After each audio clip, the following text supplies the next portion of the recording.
If you wish to have smaller clock on the home screen on the Motorola Moto G87, then what we can do is we can simply switch a widget. So this one doesn't really allow us to make a smaller clock.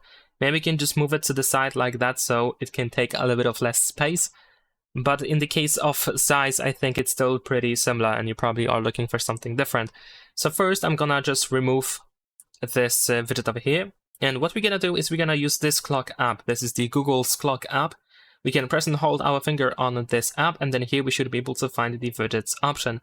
And as you can see, we have a couple of different widgets that we can use. I'm gonna use this digital widget over here, so I'm gonna press and hold my finger, and I'm gonna drop it over here.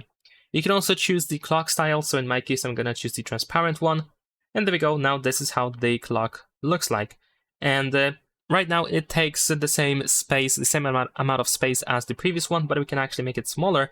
And there we go, this is now how it looks like. So it's definitely smaller now. You can also try to make sure that it takes even less space.